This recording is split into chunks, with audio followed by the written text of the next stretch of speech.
Nah, ini ada satu nih. Tuh.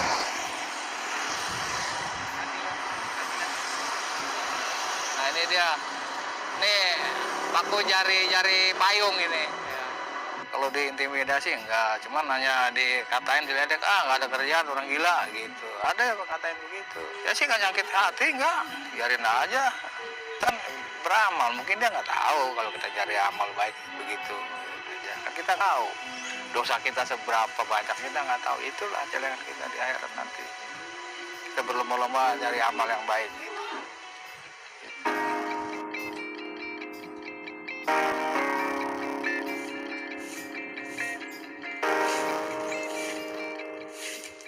Usia senja takkan semangat saya sebagai penggali kubur, makam-makam Betawi gunung, dan relawan sabar Rajo Papi ibu kota.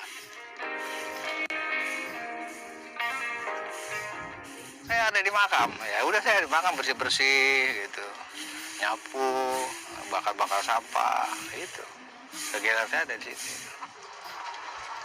Ya itu nyapu-nyapu kayak tadi tuh, nyebutin rumput, rapiin. Udah begitu aja. Ada waktu senggang banget nih ya kita nih. Nanam pohon ya tuh, pohon pisang itu temen. Nanti buahnya kita ambil, bagi-bagi sama teman-teman. Terus direbus ya. Udah buat ngopi-ngopi itu situ. Hiburannya di situ. Enak bener. Kita sih enjoy aja jalanin deh. Terima apa adanya. Ya kita itu berpandai bersyukur lah.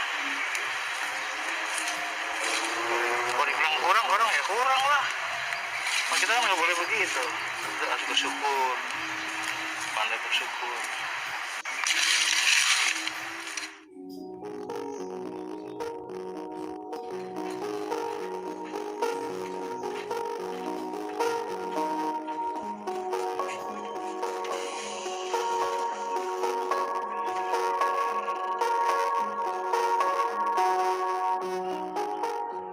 Jika ada rombongan pengantar jenazah, baju lusuh saya berganti dengan safari dan rompi relawan.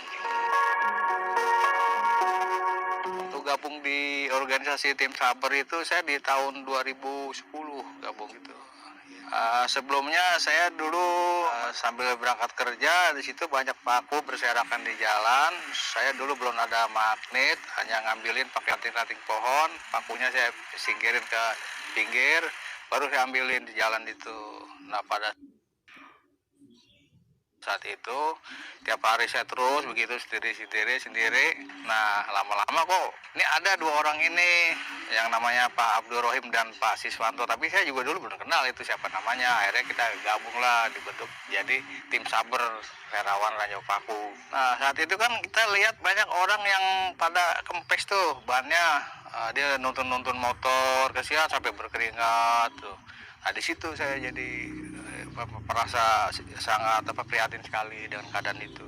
Nah di tahun 2013 saya tuh pensiun tuh, udah nggak kerja lagi. Saya tetap gabung dengan relawan Rajo Paku, masih tetap saya lakonin itu.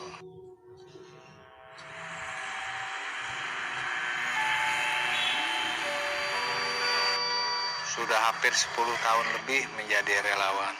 Tiap langkah kaki saya kerap mendapati Rajo Paku di jalan raya. Itu ada di sekitar Jalan Gatot Subroto, mulai dari Selipi, BPK, terus ke arah Cawang, Pancoran. Nah, Paku banyak bertebaran di situ. Itu oleh oknum tambal ban. Di jalan itu kurang lebih bisa setengah jam, 40 menit lah kurang lebih. Itu saya sisihkan waktu di situ dari perjalanan. Ini paku yang sepanjang jalan ini mulai dari BPK sampai ke arah Pancoran. Ini baru di sini. Saya buat sendiri. Saya las sendiri. Oh, teman-teman yang lain juga pakai gini juga? Enggak semuanya. Yang saya lihat saya sama Siswanto pakai ini. Ya ini Rura dari kelahar bekas motor ini. Kelahar bekas motor. Kalau platnya itu dari apa? Itu bordes. Bordes. Plat orang seperti landasan bis itu kan bis kota ada. Ini Saya beli di ini di Singgalang nih. Magnetnya ini. Magnet bekas ini speaker. Saya belinya di Poncol. Di Poncol banyak nih magnet kayak gini. 15.000 satu. Magnet aja 15.000 kali 5 75. Ini platnya ada 2 ya. Satu saya simpen 50.000. Karena kalau besi saya nyari nih di pemulung. Besi ukuran 10 mili. Nah itu. Saya beli itu kalau kelahar terus terang aja saya minta di bengkel-bengkel yang ukuran sekian bang, yang ukuran tipenya 6.300, nah itu cocok sama ini nih saya ya.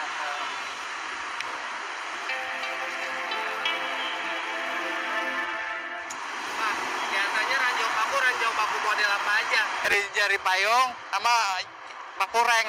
Goreng. Ya. Itu paling banyak ditemuin ranjau paku. Iya. Mereka tuh nebar di pinggir jalan gitu aja, nyebar. Ini sebar ya pinggir jalan begitu aja, terutama jalur motor yang disebar.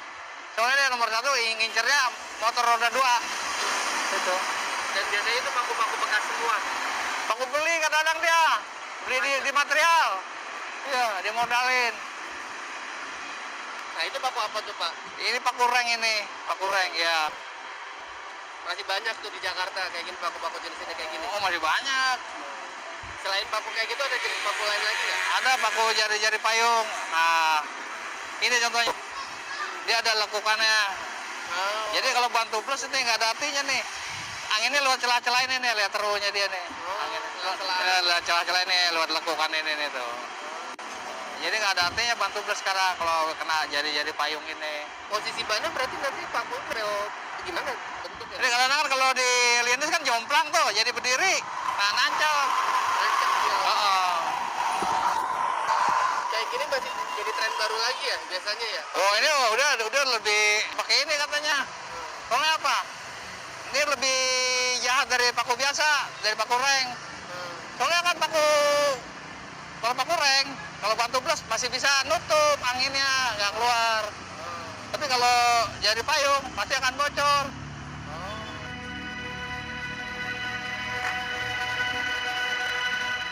Ya itu seminggu bisa 2-3 kali saya nggak ngatur waktunya di situ. Soalnya apa, saya kan di sini juga banyak ngurus makam juga gitu. Nah kalau paku-paku itu saya kumpulin aja. Kalau saya perlu ya untuk bikin kandang ayam gitu. Itu aja. Ada banyak, ada 10 kilo saya simpen itu. Apa yang saya lakukan ini ikhlas dari hati. Meski ada beda paham orang yang lalu lalang di jalan raya dan intimidasi oknum tukang tambal ban. Ya dari hati saya ini nyamper aneh, pengen nyamper. Udah ibaratnya kangen saya ini nyamper ibarat gitu ya, begitu. Tanpa disuruh nyamper ya nyamper. Kalau diintimidasi enggak, cuman hanya dikatain, diledek, nggak ada kerjaan, orang gila gitu. Ada yang ngatain begitu. Ya sih nggak nyakit hati, enggak, biarin aja. Kita kan beramal, mungkin dia nggak tahu kalau kita cari amal baik begitu. Ya kan kita nggak tahu dosa kita seberapa banyak, kita nggak tahu. Itulah celengan kita di akhirat nanti. Kita berlomba-lomba cari amal yang baik. Dukanya ya pada saat hujan, saya ada repot tuh dukanya itu. Ya sukanya ya kalau ada orang di jalan simpati sama saya, kadang suka ada ngasih uang. Nah, itu sukanya gitu. Kalau dari saudara belum ada yang jadi korban. Alhamdulillah, jangan sampai lah terjadi korban begitu, nggak ada itu. Terus si Abdul Rohim pernah celaka dia diseruduk motor itu. Motornya motor apa tuh? Bison motor. Mas namanya Bison juga diseruduk ya. Sampai luka tuh, palanya berapa jahitan tuh, dibawa ke rumah sakit Tarakan situ. Ya resiko sebagai relawan sabar ranjau paku, tidak hanya panas matahari dan dinginnya hujan. Nah, kalau saya pernah nyaber tuh tengah malam sekitar jam 11 malam di depan kantor BPK di tikungan situ. Ya saya lagi di tengah tengah malam sendiri. Mobil ke sana kencang sekali, saya nggak bisa kemari, nggak keburu. Udah saya diem aja gini. Udah dekat baru saya begini. Saya udah pasrah aja itu. Begitu menghindar ya saya disamber nih bahu saya, spionnya sampai patah satu mobil. Nah nggak apa-apa, alhamdulillah saya aman aja. Mungkin Tuhan ngasih saya selamat. Sejauh ini keluarga saya juga mendukung sebagai relawan sabar ranjau paku. Ya pasti dia rasa takut ada, namanya di jalan raya kan kita takut ketabrak lah apalah celaka, kita nggak tahu itu. Ya begitulah, dia fokus nyari paku gitu kan di jalanan gitu. Saya bilang kalau ini hati-hati aja gitu. Ya takut sih, ada takutnya gitu, tapi ya pasrah aja lah sama yang kuasa gitu. Nggak bakal bisa kaya. Yang penting kan kita beramal, kita sadar ya situ aja. Namanya relawan emang nggak ada penghasilannya uang gitu. Harapannya semoga yang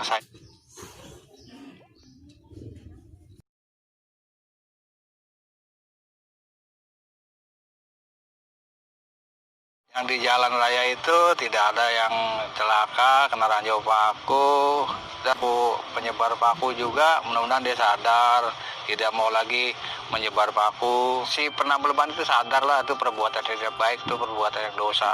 Mudah-mudahan dia sadar di situ, nggak akan lagi menyebar paku. Itu harapan saya di situ aja.